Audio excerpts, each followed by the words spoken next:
ظن یہ عربی زبان میں استعمال ہوتا ہے یقین کے مقابلے میں۔ یقین کیا ہے؟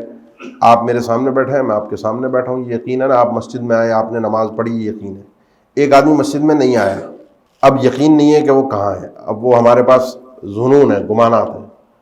میں مسجد نہیں آتا، اس وجہ سے نہیں آتا، یا اس وجہ سے نہیں آیا، وہ اس وجہ سے نماز نہیں پڑھ رہا، یا وہ یہ ہمارے پاس چند احتمالات آتے ہیں۔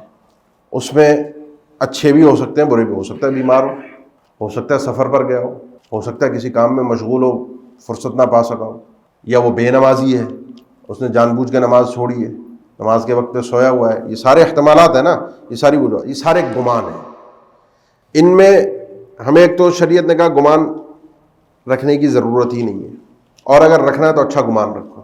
جب یہ تو یقین ہونا، ایک شخص کو آپ نے شراب پیتے ہوئے دیکھا ہے تو یقین ہے آج اس نے شراب پی ہے۔ ایک شخص نے شراب نہیں پی، نیک آدمی ہے، آپ کے سامنے آیا، وہ بہکی بہکی باتیں کر رہا ہے، اس کی آنکھیں لال ہیں۔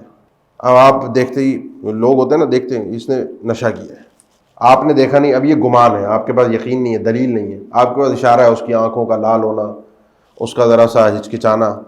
اب اس گمان کی بنیاد پر ہے ویسے وہ نیک آدمی، اس بنیاد پر آپ اس کے بارے میں ایاکم الظن فإن الظن اکذب الحدیث، اللہ کے رسول نے فرمایا یہ ہے بدگمانی۔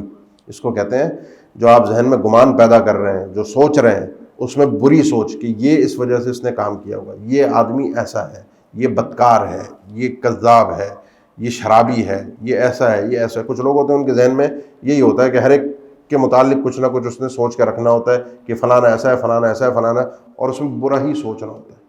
اللہ نے فرمایا کہ یہ کام حد درجے برا ہے، اس سے بچو، اور اگر سوچنا ہے تو اچھا سوچو۔